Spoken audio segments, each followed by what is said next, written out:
ओम शांति। 29 अप्रैल 2023। बाबा के महावाक्य।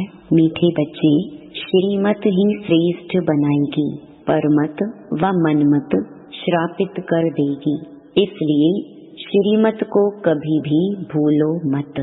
प्रश्न: सतो प्रधान पुरुषार्थी कौन और तमो प्रधान पुरुषार्थी कौन? दोनों का अंतर क्या होगा? उत्तर: सतो प्रधान पुरुषार्थी बाप से पूरा वर्षा लेने का पुरुषार्थ व प्रतिज्ञा करते हैं। वह याद में रहने की रेस करते हैं और नंबर 1 जाने का लक्ष्य रखते हैं। तमो प्रधान पुरुषार्थी कहते, जो तकदीर में होगा अच्छा, प्रजा बनेंगे तो प्रजा ही सही। उनके आगे माया का ऐसा विघ्न आता जो रेस से ही बाहर निकल जाते। गीत: मुझको सहारा देने वाले दिल कहे तेरा शुक्रिया। ओम शांति। बच्चे जब सम्मुख बैठते हैं तो जानते हैं हम जीव आत्माएं हैं। यहाँ तो जीव आत्माएं ही होंगी ना। जब आत्मा को शरीर नहीं है तो नंगी है, उसे अशरीरी कहा जाता है। तुम तो शरीर सहित बैठे हो। आत्मा व परम आत्मा जब तक शरीर में ना आए तब तक बोल नहीं सकते। तुम जीव आत्माएं जानती हो, अब बाप के सम्मुख बैठे हैं, हूबहू जैसे 5000 वर्ष पहले सम्मुख आए थे। बच्चे जरूर बाप से ही वर्षा लेंगे। जानते हैं हम अपने परम पिता परमात्मा बेहद के बाप के सम्मुख बैठे हैं। क्यों बैठे हैं? बाप से बेहद का वर्षा लेने। जैसे स्कूल में समझते हैं हम टीचर द्वारा इंजीनियरिंग सीखते हैं, बैरिस्ट्री सीखते हैं, यह एम ऑब्जेक्ट रहती है। तुम बच्चे समझते हो परम पिता परमात्मा हमको ब्रह्मा के तन से बैठ राज योग सिखाते हैं। भगवानुवाच, यह तो बच्चों को समझाया है कि भगवान निराकार को कहा जाता है। जीवात्मा पुनर्जन्म जरूर लेती है।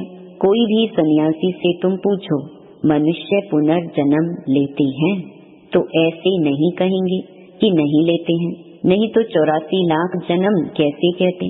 पूछो तुम पुनर्जन्म को मानते हो? यह तो बरोबर है। आत्मा संस्कारों अनुसार एक शरीर छोड़ फिर दूसरा लेती है। ऐसे ऐसे करते मनुष्य 84 लाख जन्म नहीं परंतु 84 जन्म लेते हैं। इससे सिद्ध होता है पहला जन्म जरूर बहुत अच्छा सतो प्रधान होगा, लास्ट में छी तमो प्रधान होंगे। 16 कला से फिर 14 कला, 12 कला होती जाएंगी। पुनर्जन्म जरूर लेते हैं। पूछना चाहिए, अच्छा परमपिता परमात्मा ने पुनर्जन्म लिया है या जन्म मरण रहित है? देखो यह पॉइंट बहुत सूक्ष्म है। अगर कहेंगे जन्म मरण रहित है तो फिर शिव जयंती सिद्ध नहीं होती। कहेंगे शिव जयंती तो मनाई जाती है, समझाया जाता है, हाँ शिव जयंती है, परंतु जन्म के साथ फिर मरना जिसको कहा जाता वह नहीं है। अगर मरे तो फिर पुनर्जन्म ले लें। बाप कभी पुनर्जन्म नहीं लेते, वह इस तन में एक ही बार आते हैं बस, फिर पुनर्जन्म में नहीं आते। परम पिता परमात्मा पुनर्जन्म रहित हैं। वह कब सतो प्रधान से तमो नहीं बनते। आत्माएं तो सब जन्म मरण में आते आते पतित बन जाती हैं, फिर बाप आते हैं पावन बनाने। इससे सिद्ध होता है आत्मा ही पतित होती है, आत्मा पावन आती है, फिर माया पतित बना देती है। बाप कभी भी बच्चों को गंदी मत नहीं दे सकते। इस समय के पतित मनुष्य पतित मत देते हैं। अब पावन बाप कहती हैं कि पतित नहीं बनो, अर्थात विकारों में नहीं जाओ। रावण की मत से दुख धाम बन गया है, पहले सुख धाम था। ऐसे नहीं बाप ही सुख दुख देते हैं, नहीं, बाप कभी बच्चों को दुख की मत दे नहीं सकते। माया ही दुख देती है। उस माया पर जीत पाने से ही तुम जगत जीत बनते हो। मनुष्य माया का अर्थ नहीं समझते, वह धन को माया कह देते हैं। कहते हैं ना, इनको माया का नशा बहुत है। परंतु माया 5 विकारों को कहा जाता है।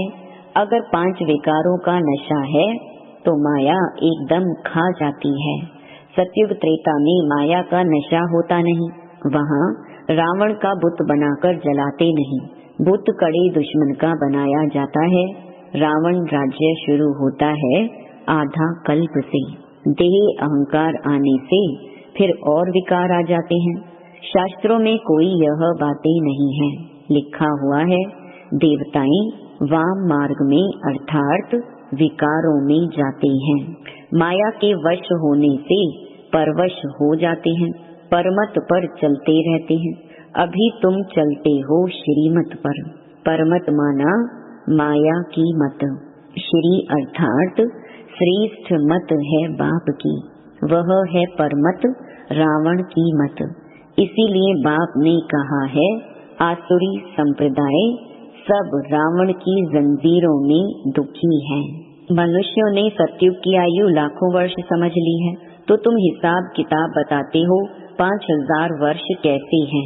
क्राइस्ट को 2000 वर्ष हुआ, बुद्ध को 2250 वर्ष हुआ, फिर इस्लामी को 2500 वर्ष हुए। सबको मिलाकर आधा कल्प हुआ। इनके पहले तो देवताओं का राज्य था, फिर देवताओं को लाखों वर्ष कैसे कह सकते। इतने वर्ष होते फिर तो मनुष्य बहुत हो जाते। इतने तो है नहीं। 5000 वर्ष में ही करोड़ों मनुष्य हो जाते हैं। कहते भी हैं, क्राइस्ट से 3000 वर्ष पहले भारत में आदि सनातन देवी देवता धर्म था। 5000 वर्ष पूरे हो जाते हैं, नाटक पूरा तो होता है ना। इन बातों को कोई जानते नहीं है। मैं जो हूँ जैसा हूँ, यह चक्कर कैसे फिरता है कोई जान न सके। बाप ही समझाते हैं। यह है गीता। बाप ने आकर सहज राजयोग सिखाया था, तब उनका नाम गीता रखा है। जैसे क्राइस्ट ने सिखाया तो उनका नाम बाइबल रखा है। यह अनादि नाम रखे हुए हैं, वह रिपीट होते हैं। बाबा बुढ़ियों को भी समझाते हैं। यह बहुत सहज बात है। सिर्फ बाप और वर्षे को याद करो। बच्चा पैदा हुआ, गोया वारिस पैदा हुआ। तुम समझते हो हम बाबा के वारिस हैं। 5000 वर्ष बाद फिर से मिलने आए हैं। घड़ी घड़ी 5000 वर्ष ही कहेंगे, 2-3 वर्ष पीछे आने वाले भी कहेंगे हम 5000 वर्ष बाद फिर से आए हैं। यह बड़ी गुहिया बातें हैं। बाबा पूछते हैं, आगे कब मिले हो? कहते हैं, हाँ बाबा। आत्मा इस मुख द्वारा कहती है, हम 5000 वर्ष पहले आपसे मिले थे। आप इस तन द्वारा शिक्षा देने आए थे। जो पक्के पक्के बच्चे हैं समझते हैं हम बाप से बेहद का वर्षा लेने बैठे हैं। हम बेहद के बाप के बने हैं ब्रह्मा द्वारा। बाप कहते हैं, मुझे पहचानते हो? मैं तुम्हारा बाप हूँ। कहेंगे, हाँ बाबा, हम आत्माओं का आप परम पिता परमात्मा बाप हो। बाप ही कहते हैं, तुमको हमने स्वर्ग में भेजा था, वर्षा दिया था, फिर माया ने छीन लिया, फिर अब मैं देता हूँ। माया वर्षा छीनती है, बाप दिलाते हैं।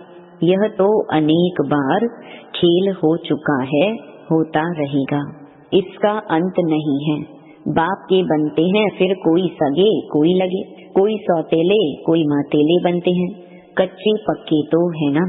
पक्कों को भी माया एकदम जीत लेती है।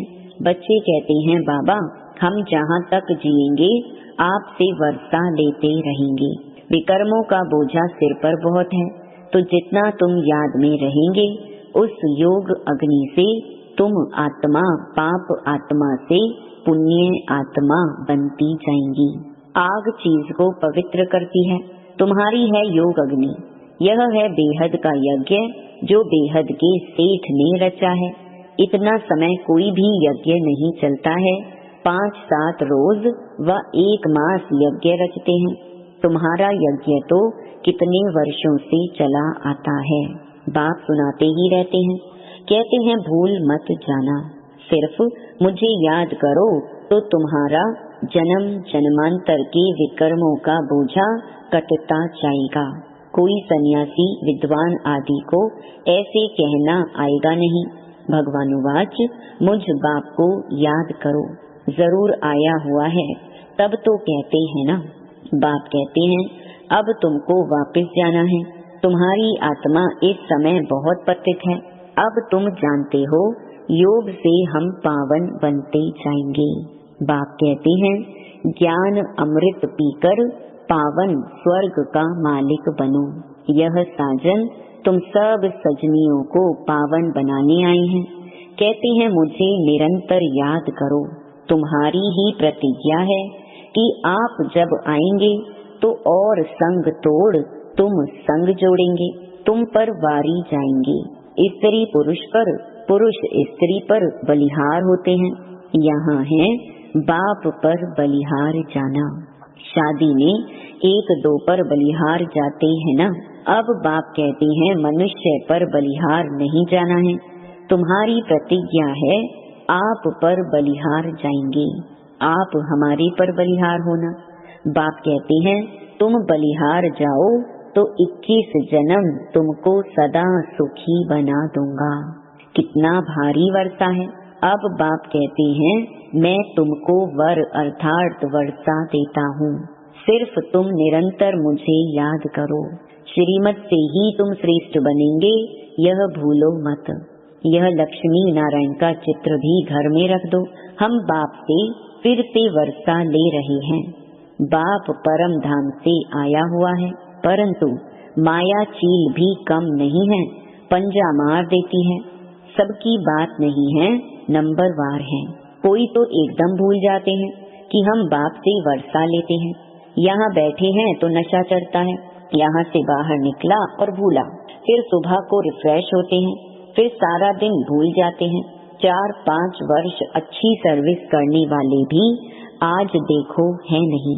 कुछ अवज्ञा की तो माया ने जोर से थप्पड़ मारा और चली गई। बाबा कह देते हैं बच्चे माया बहुत कड़ी है, अवज्ञा करने से माया एकदम गिरा देती है।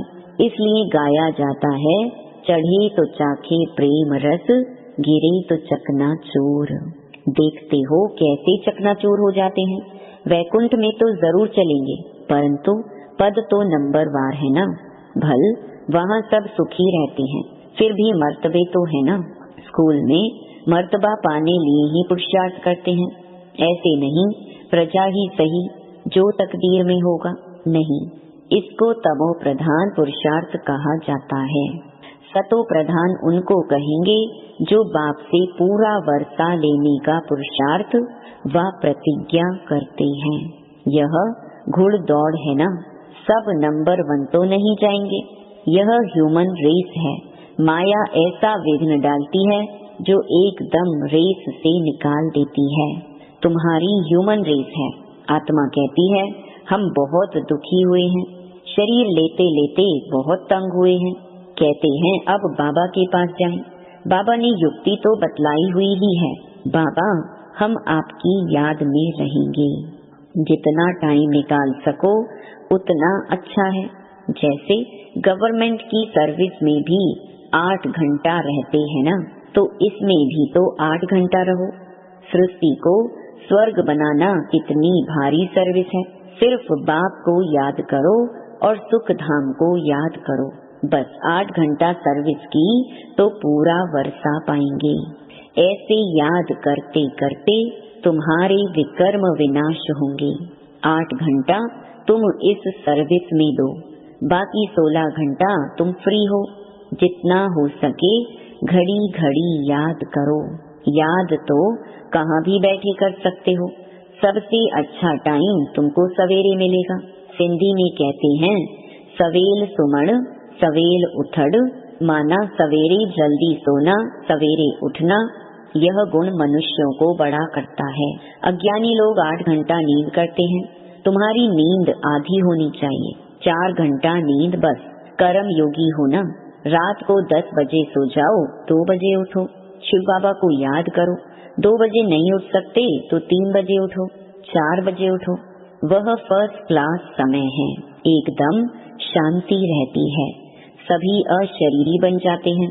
उस समय सन्नाटा बहुत होता है, जैसे कि मूल वतन हो जाता है, ऐसे लगता जैसे सब मरी पड़ी हैं। उस समय तुम बाबा को याद करेंगे तो फिर वह याद पक्की हो जाएगी। अमृत वेले की याद अच्छा असर करती है। बाबा बहुत करके रात को जागते रहते हैं। स्थूल काम में आने से माथा भारी होता है, सूक्ष्म सर्विस में थकावट नहीं होती है। कमाई थोड़ी ही थकाएगी, कमाई से तो खुशी होगी। तो सवेरे सवेरे उठकर याद करने से बड़ी कमाई है। अच्छा, मीठे मीठे सिकी लधे बच्चों प्रति माता पिता बाप दादा का याद प्यार और गुड मॉर्निंग। रूहानी बाप की रूहानी बच्चों को नमस्ते। धारणा के लिए मुख्य सार। पहला, सवेरे अमृत वेले उठ अशरीरी बन बाप को याद करने का अभ्यास करना है।